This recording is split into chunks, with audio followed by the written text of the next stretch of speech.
afternoon, I should say. Good afternoon, everyone. Yeah, we're going to be doing water polo today, and Friday we will do water sports. I think you should all like this. It'd be pretty fun to learn about this stuff. So I'm going to give a rundown of what we're going to do today. So we are going to lecture on water polo. We're going to do a warm-up, a workout. If we have time, we'll do a cool down. But at the end of class, we're going to do an exit ticket. I'll go over your 4 questions. It's going to be a true or false. Players are allowed to touch the bottom of the pool. How many players are allowed in the water during the game? And then what are 2 skills we learned about today? And then tell me something you learned, and also I'll give you a chance to reflect on class. Let me see. But before we get started with our lecture, we're going to try our best at home to practice some of these water polo skills. So before we get started, I need everyone to go grab 4 socks. We're going to make sock balls. So toward the end of the lesson, we could practice our water polo skills. I'll give you about 30 seconds to a minute. Go grab 4 socks so we can make sock balls. We'll go through this together.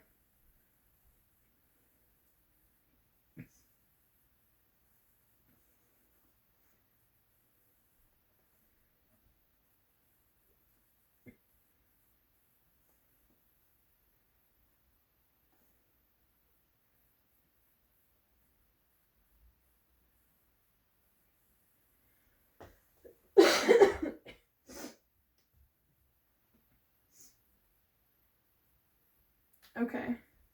You all should be slowly coming back and getting with your socks. So I'm going to go over how to make a sock ball. We are going to use this, like I said, toward the end of lecture to practice our skills. You're going to take 2 socks, put them together like this. You're going to take one, fold it over the other one, and then you will take sock number 3. You will shove it all the way in there. You'll take it. You're going to twist the sock and then fold it over. Then you will take this and put it into sock number 4, and we will do the same. Twist it and fold it over again. And there you go. We have a little sock ball to practice some of our skills that we will be learning today. Does anyone need me to go over that? Do that again? Raise your hand, unmute yourself, put it in the chat if you'd like me to go over that again. Okay. I would greatly appreciate it. Oh, yes. Perfect, Jacob. I'll go over it one more time. So, we're going to have the 4 socks. And, okay. So, you're going to take 2. And you're going to put them together like this. Take 1 sock, open it up, and then you'll take it and you'll kind of fold it over and shove both socks in. And then you'll take the 3rd sock, shove your little sock ball in there, take it, twist it, and kind of fold it on over. And then you will do that again with your 4th sock. Shove the sock ball in, twist it, and then fold it over again. Is everyone good?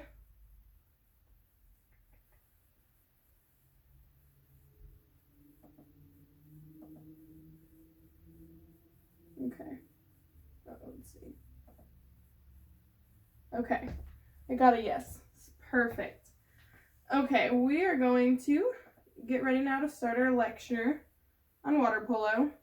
While I'm getting everything pulled up and ready, with a raise of hands, who here has ever played water polo, heard of water polo, know a little something about water polo? Oh, well, quite a bit of you. Okay, Samuel, Lizeth, Oscar. Okay, quite a bit of you. Kiana, Sember, Oscar. Okay. Christopher, this is a pretty good amount. So far, you are the class with the most amount of people who's either played or heard or know something about water polo. So, we're going to start off with the history of water polo. So the earliest known documentation of modern water polo can be traced back to the late 19th century, and a man named William Wilson, who was a Scotsman, he was known for his contributions to aquatic development. Water polo was first known as aquatic football. It's a form of soccer, rugby, wrestling, and American football, all while treading water. The first water polo game took place along the banks of the River Dee in Aberdeen, Scotland. Water polo experienced massive gain in popularity. In 1885, the Swimming Association of Great Britain officially recognized the game. So this next part I think is kind of interesting. So at the 1904 Olympics in St. Louis, the European nations did not compete, and it was for the simple fact of the Americans who played a similar game, similar to water polo, they played with different rules that allowed rougher play, holding, and submersible ball. And that's why the European nations didn't want to play. They didn't want to play with the rougher rules. So in 1929, there was a International Water Polo Committee that was formed, and it kind of took all the nations and they all agreed on a common set of rules. So now they all have common rules and everyone will play. So water polo, you played at the high school level, you played at the college level, a national level, international level. And besides the Olympics, water polo is regulated by the internationally by FINA's Water Polo World League. And many countries have their own water polo associations. Here in America, it's called United States Water Polo. So here is, where you play water polo. They call it a water polo pitch. So this is a pool, and you have your half distance line, which is where the ball is released. You have a goal line, and you have a net at each goal line. And then you have a goal judge at either side. These people are responsible for calling fouls, awarding points.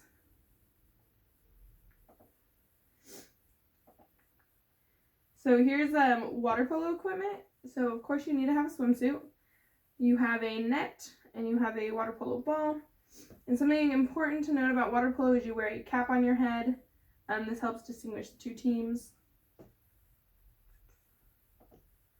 We're going to go over some rules and gameplay. So in water polo, you win a game by scoring the most goals. Players are not allowed to touch the bottom of the pool, and this means they have to tread water the whole time. Players use a movement called the egg beater. It's the most efficient way to tread water. Players can move the ball by throwing it to a teammate or swimming while pushing the ball in front of them. Players can hold the ball with only one hand, except for a goalkeeper who can they use both hands to block any shots. So the match starts with a swim off. The water polo ball, like you've seen in this diagram, it's placed in the middle. Right here, players are lined up at either of their goal lines, and they swim off. Whoever gets there first gets the water polo ball. After each goal, the team who scored will keep the water polo ball, and each team must remain on their half in order to resume play.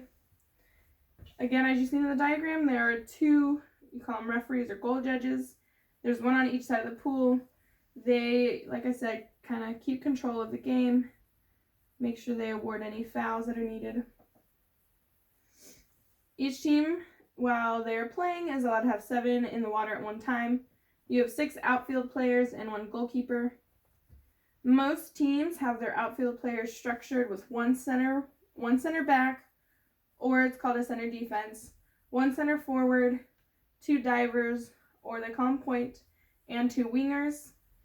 Each team is allowed to have a max of 6 substitutes, 1 goalkeeper, and 5 outfielders.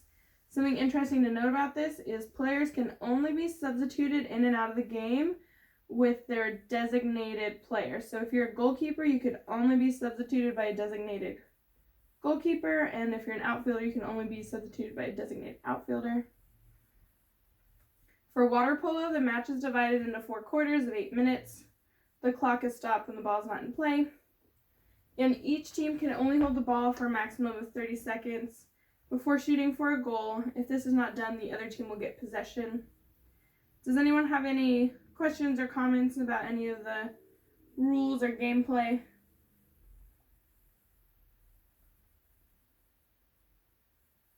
Yes, Daniel. What are the first rules of playing the game? Sorry, can you repeat that question? What's the first rule to play the game? The first, did you say rule? Yes. So the first rule, I would say, is players are not allowed to touch the bottom of the pool. They have to tread water. We're going to learn, in a little bit, we're going to learn about the skills of treading water. With the egg beater, we're going to talk about that.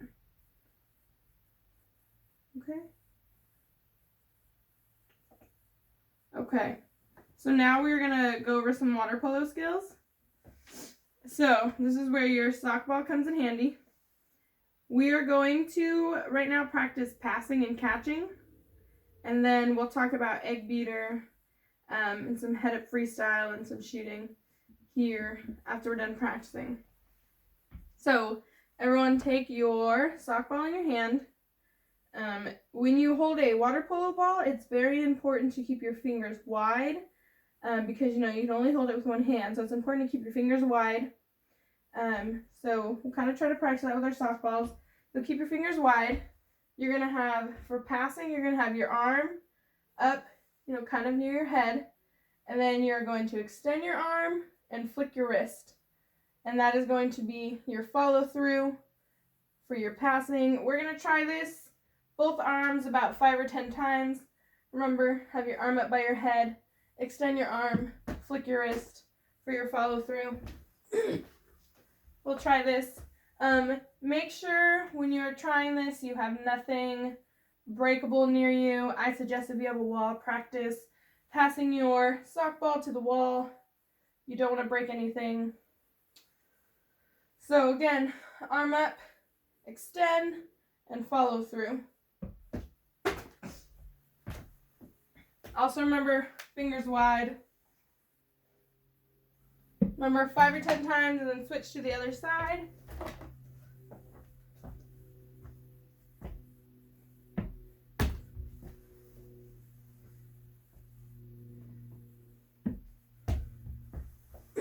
I'll go one more on this side and then I'll switch. Arms up, extend and flick your wrist. Try it on the other side. Arm up, extend, follow through.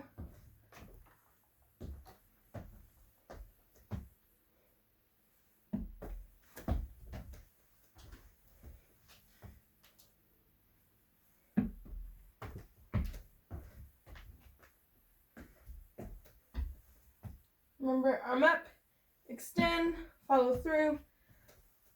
We'll go about one more time. Okay. So now we'll practice a little bit of catching. So when you catch a water polo ball, you have to, again, only use one hand. So this is what you need to do. So your fingers are wide. The water polo ball comes toward you. You're going to use the momentum of the water polo ball and kind of let your arm flow back with it. So we're going to try and practice that. Again, you kind of use the momentum of the water polo ball. Let your arm kind of flow with the momentum. So how I've been trying to have everyone practice is practice trying to pass it to yourself and then practice using, letting the momentum of your sock ball. Let your arm flow with that. You can practice that way we'll do about 5 times on either arm. We'll practice this. It's a little trickier to have to catch with just one hand.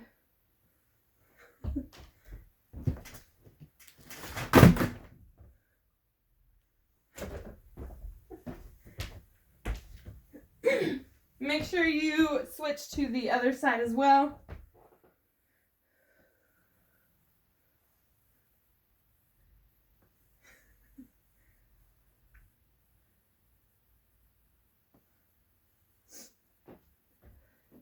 It's also good practice just to practice catching one-handed. So you can also practice trying to catch one-handed.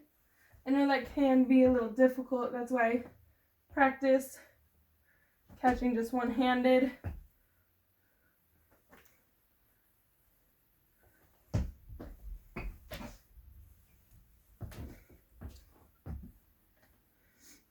Okay, we are going to be done with these sock balls for now, so you can put them to the side.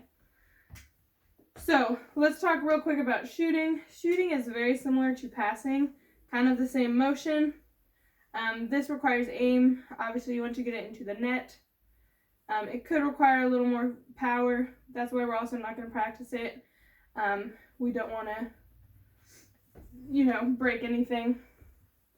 So real quick, we're going to talk about egg beater. So these are the key important things of when you are, treading water using egg beater. You have one hand out of the water, ready to receive the ball. You have your other hand, your balance hand, in the water. You maintain a constant vertical position. And then as you see in the diagram here, your legs are going in if you've ever seen an egg beater, in this motion. So you have one going in, one going out. And they are going in just like this. Your heads up freestyle is when you are freestyle swimming with your head out of the water. You'll see a little bit of that in this video. This video will show you a little bit of the skills, a little bit of the positions that we've learned about.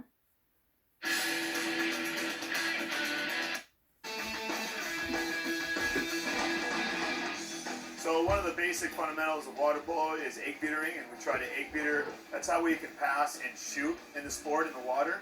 One of the rules of water polo is you can't touch the bottom, so egg beatering allows us to do so. Right now, Matt is over there, he's egg beatering. You can tell he's played a little bit before, so he's already knows how to egg beater, but he's over there passing right now, which is another fundamental of our sport. You gotta be able to pass, catch, and shoot while being in this vertical position while you're egg beatering out in the water. So in water polo, there's four main positions that athletes play. Either goalie, which is just like any other goalie in other sports, just like hockey and soccer. There's a center, which is what Matt is working on right now. So right now we're working on making an entry pass to that center, and that center is then shooting the ball with a center defender, which is the next position, playing center defense. Another position in water polo is the attacker. The ball is up top, all right, which would be called point, kind of like point guard in basketball. But throwing the ball down to this wing area right here, another attacker. She's releasing and then making an entry pass to the center.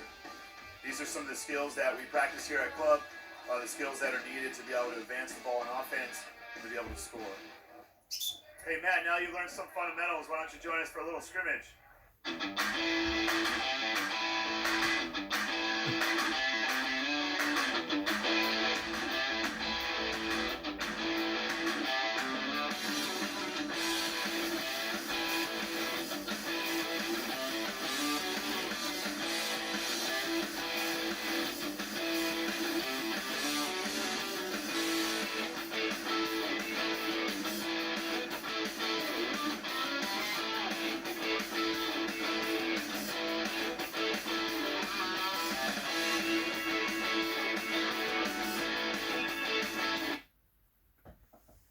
So that is all we're going to learn about with water polo. Does anyone have any comments, questions, anything else?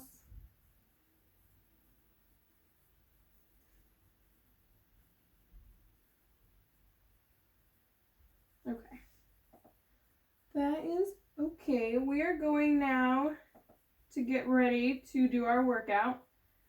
Everyone get into your safe workout space. Make sure there's nothing running around you. Make sure you have plenty of room to move. Like Coach Dudley said in the beginning of class, if you need to modify any of the workouts and exercises, that is fine.